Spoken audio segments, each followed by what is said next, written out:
Complete game coverage of the Cougars is right here on the KSL Sports Zone. The Cougars open the season at home at Wrubell Edwards Stadium as they welcome in Portland State. Your home for the best coverage of Cougar football is right here on 97.5, the KSL Sports Zone. You're listening to Jake Scott and Ben Anderson on 97.5, the KSL Sports Zone. Jake and Ben, 97.5, the KSL Sports Zone. Our friend Colton suggested Michigan J. Frog for the Warner Brothers nickname. I think that's a little too much of a mouthful. Yeah, agreed. Couldn't just go with the Frog. Cause he is the guy, though. He's got the little top hat. Uh-huh.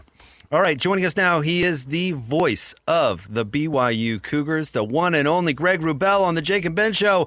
Greg, what's up? Thanks for coming on, man. Good morning, gents. Good to be with you. My pleasure. How have you dealt with Hans Olsen? Pretty well, I think. You be the first. What is Hans's most peculiar habit? Because I could tell you a few. I'm curious to your thoughts. Showing up at the wrong hotel on road trips. Oh, you should do a radio show with Jake.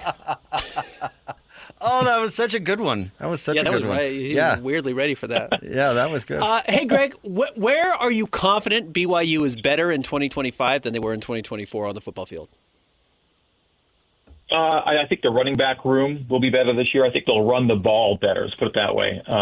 Same people back for the most part, but I think LJ is primed for a breakout year. I think the run game should be more consistent for BYU from the get-go. That would be my hope.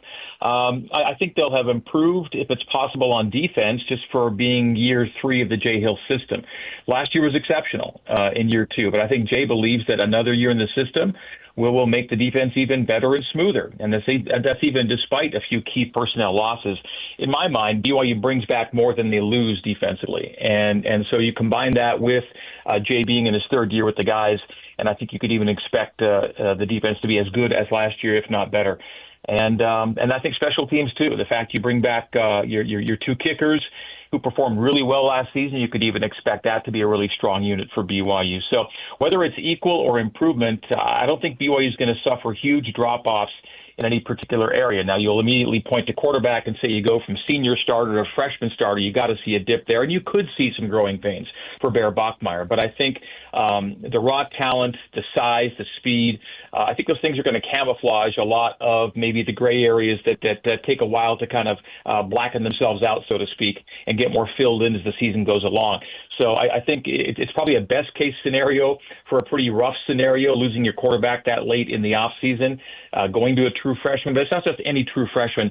I think this kid could be rather special. And so let's see how quickly that learning curve is summited by Bear Bachmeier. I think it's good that BYU has 3 manageable games, including a bye week before they get into any Big 12 play. That should also be of an assistance to the young signal caller. I'm glad you mentioned that, Greg, because that's kind of where I was going to go. When I heard that BYU picked the Bear and the true freshman, I had a couple of thoughts immediately. One, I kind of chuckled because, back in the day, Norm Chow didn't even learn your name until you were a junior. It's like at BYU they were notorious for that, right? Jim McMahon has to sit a year. It was kind of their thing, and now they're going with a true freshman. But my second thought was just what you were alluding to there. It's a good thing that they're not independent, where they have all their big, mighty games stacked right at the beginning. How beneficial is it going to be for Bear, and what should expectations be in the first chunk of this schedule?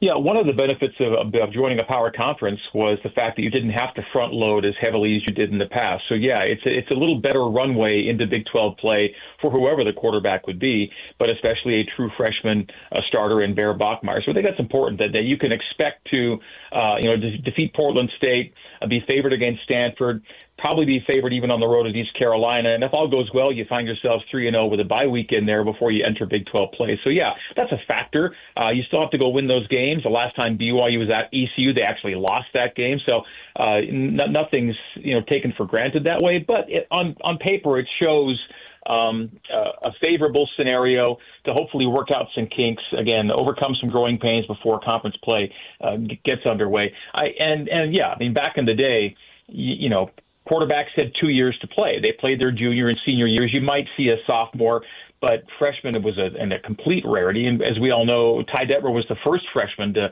actually get a start for BYU. And he was a redshirt freshman. Even Ty, as a true freshman, was not a factor. So, and then after Ty, it was almost a decade before you saw another freshman starting quarterback. So, in the first almost 3 decades of Wrubell's, heyday from 1972 onward, you saw 2 freshmen essentially get a crack at it. And in the last, 20 years, it's been a much more common thing. Yet, despite BYU's storied QB history, they've never done it this way, right? They've never had a season start with a true freshman at quarterback, which they have in Bear Bachmeier this year. But the fact that he won the job, guys, I think gives you a hint into what kind of quarterback he is, because he did beat out 2 quarterbacks with FBS starts and FBS wins under their belts. And so all that said, you can expect typical freshman challenges, but I don't think this is a typical freshman quarterback.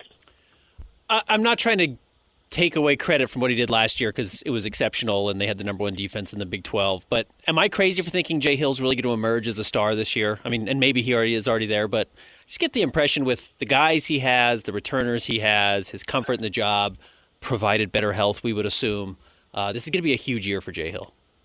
Well, I mean, they were already the best defense in the Big 12 last year. I mean, that's pretty dang good. I mean, by any metric, you could argue BYU's defense was the tops in the Big 12 last season. In his second season at BYU and only second season of Power Conference membership, that's a pretty quick climb to the top of the league at defense. So, how do you improve on that becomes the question. I really think BYU showed that you can be an exceptional defense without being one of those teams that knocks you off your feet with the sack and TFL numbers, because BYU's strength last year was not sacks and tackles for losses, but it was hurrying and it was coverage. They led the lead. They led the nation in interceptions. They knew where to be. They were at the right place. They were on time, and the fact they weren't getting sacks and TFLs, I think, is disguised a little bit by the fact they were pressuring quarterbacks a lot. They weren't great at sacks. They were great at hurries.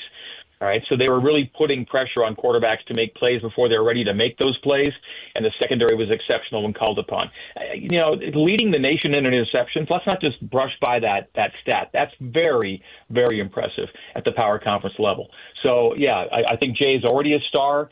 And again, it'll be tough to top a lot of the things they did last year, but I do think in year 3 they can expect even incremental, if not exponential, improvement defensively. Greg, curious to your thoughts on the offensive line. It sure would help a freshman quarterback if he had a line in front of him that gave him room to operate, right? Yeah, you've got a couple of P5 transfers at tackle, which I think is a good place to start. I think every team comes out of camp a little banged up, and I think they've already alluded to the fact they may not have everybody ready for Portland State on the offensive line. But between Isaiah Jada and Andrew Gentry at tackles, those are Colorado and Michigan transfers for you there. And then inside, you've got 3 guys who played a lot of snaps all around the line last year in Sonny Makassini, Bruce Mitchell, and Austin Leusa. Kyle Safarchuk, the Southern Utah transfer, is the next guy. So right now, you're looking at 6, 7, maybe to an 8th guy you feel comfortable about in being a game play offensive lineman. But that's a good place to be if you can keep your health. And so, I think that there's a good enough number of starts. If my board looks right for tomorrow, probably about 40 offensive line starts, if not a little more, for Bear Bachmeier in his first start at quarterback. So, Portland State's a team you should expect to handle, especially in the trenches. And so, even if you're not maybe at full strength or full health in week 1, it shouldn't be a killer. Can special teams mimic or repeat what it did last year? I should hope so. Sam Vanderhaar really acclimated himself at BYU, and Will Farron was as good as they get in the college game last year. He was 24 for 27 on his field goal tries. He was perfect on his PAT tries. He had multiple 50-yarders last year. He's on all the watch lists you want a kicker to be on, and so I love that duo. And one's the holder for the other. You love that. It's a really consistent, complementary unit that way. And if they lose a long snapper, but who do they bring in? a guy who played 30 games at Baylor as a long snapper, and Garrison Grimes, Jeff Grimes' son, by the way. So, yes, the former OC has his son come back to BYU from Baylor to be the long snapper. So that's as good a case as you can hope for. An experienced long snapper to work with Sam Vanderhaar and Will Farron. So special teams should be good as well. I don't want to overlook the return game. Parker Kingston is back. He had 2 punt return touchdowns last year. Tiger Bachmeier was a punt and kickoff returner at Stanford. He's going to be in the mix. I think Cody Hagan could actually jump up and be somebody on kickoff returns as well. He's a speedy guy. Special teams should be right there, guys. Greg, I don't know if you have a preseason poll vote or not, but handicap the league a little bit for us. Who do you expect to be good? They didn't do one, as you know. That's right. This year. I never get a vote anyway, Greg. I'm not important enough. I submitted a ballot for the all-conference team, which we all got to do, but they didn't do an order of finish in the Big 12 this year. I think had they done it, you probably would have seen Texas Tech and Arizona State at the top in one order or the other.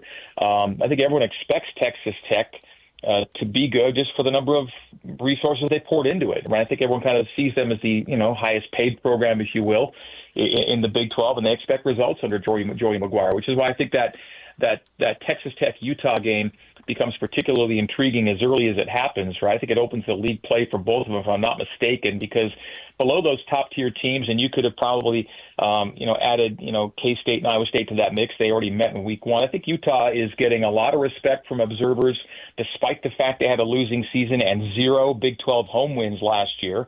Everyone just automatically expects that with a new OC and a decent quarterback that Kyle Whittingham won't have back-to-back down years. So Utah's getting, enough pub near the top tier of the conference, but I don't know that you can say what is going to happen, because last year's an example of the annual chaos in this conference. I think it's fair to say it's the most wide-open P4 conference yearly, and that's a good thing.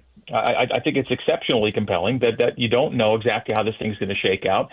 And last year was evidence of that. The team picked to finish last won it. The team picked near the bottom, and BYU could have won it.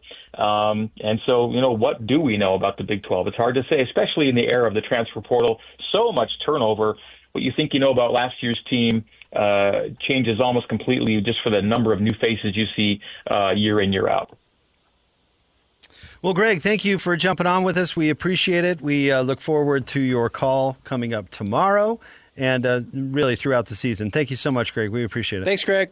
No, it's great being with you. And anytime you want to chat throughout the season, just give me a shout. I'll be there for you. Oh, we're going to bug the crap out of you, Greg. You just Greg, opened up the whole door. We'll talk to you Monday, Greg. Okay, see you next week. Okay. Thank you, Greg. Bye. All right, that's our buddy Greg Wrubell, voice of the BYU Cougars.